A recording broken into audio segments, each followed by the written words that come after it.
Shalom, saudara-saudara yang dikasihi Tuhan Yesus Kristus, selamat pagi. Damai sejahtera Allah Bapa dan sukacita Roh Kudus menyertai kita semua.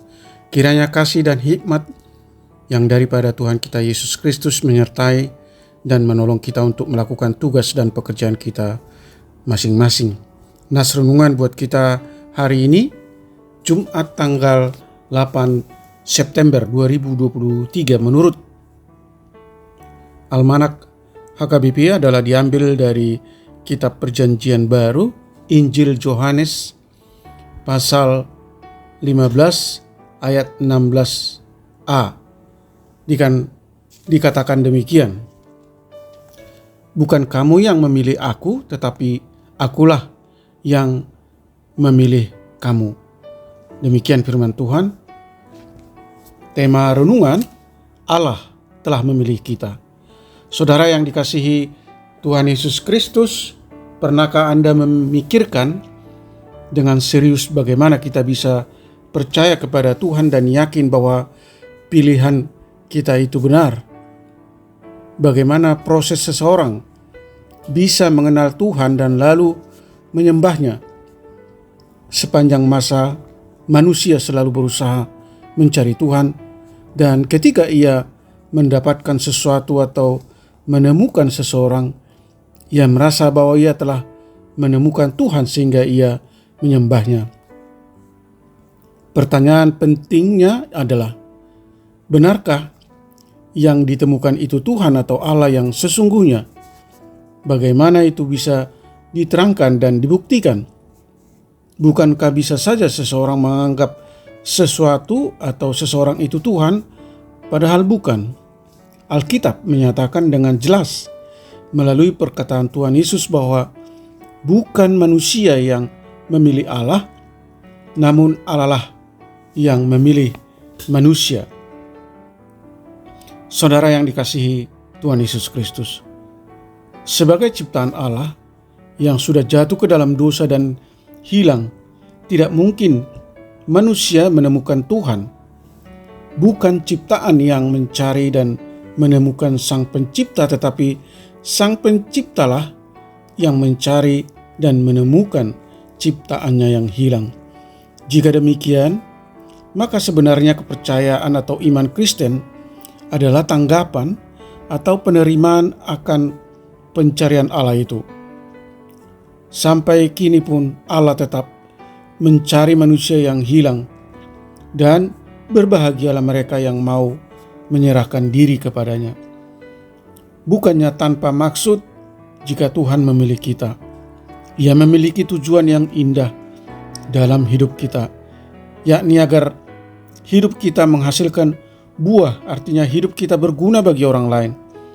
Sebagaimana pohon diharapkan tidak sekedar berdaun lebat, namun menghasilkan buah. Demikianlah harapan Allah atas hidup kita. Ia ingin hidup kita bermanfaat dan mendatangkan kegembiraan pada orang lain. Tuhan yang mengutus kita untuk berbuah itu juga akan memberikan kepada kita apa yang kita perlukan. Kita dapat meminta kepada Allah melalui atau di dalam nama Tuhan Yesus Kristus. Saudaraku yang dikasihi Tuhan Yesus Kristus, sungguh betapa indah rancangan Allah bagi setiap orang yang bersedia dipilihnya. Amin. Mari kita berdoa. Tuhan Allah yang Maha Kasih, terima kasih yang tidak terhingga kami sampaikan kepadamu ya Tuhan, karena kasih setiamu yang sangat besar, sehingga kami umatmu yang berdosa tetap berharga di matamu, dan Engkau telah memilih kami supaya hidup kami kudus dan tak bercela di hadapanmu, bahkan sebelum dunia dijadikan, supaya kami pergi untuk menghasilkan buah. Tuhan memilih kami bukan karena perbuatan baik atau usaha kami, tetapi semata-mata karena kedaulatan Allah dan kasih karunia-Mu yang telah Engkau nyatakan di dalam Kristus Yesus. Tolong kami Tuhan agar selalu sadar bahwa Tuhan yang telah memilih dan mengutus kami untuk tetap menjadi berkat bagi orang lain. Tuntun kami untuk selalu mensyukuri segala berkat surgawi yang telah diberikan Tuhan dengan menjaga kekudusan dan hidup sesuai dengan apa yang Tuhan kehendaki. Berkati semua anak-anak Tuhan, para pendengar renungan pagi ini. Beri kami kesehatan dan hikmat dan bijaksana yang daripada-Mu untuk melakukan berbagai pekerjaan dan profesi kami masing-masing. Jauhkan kami dari segala mara bahaya. Tuhan kiranya menyembuhkan mereka yang sakit, menopang mereka yang lemah, menghibur mereka yang berduka. Terima kasih Tuhan. Kami berdoa dan mengucap syukur hanya di dalam nama Tuhan Yesus Kristus. Amin. Shalom. Selamat beraktivitas. Tetap sehat. Tuhan Yesus memberkati.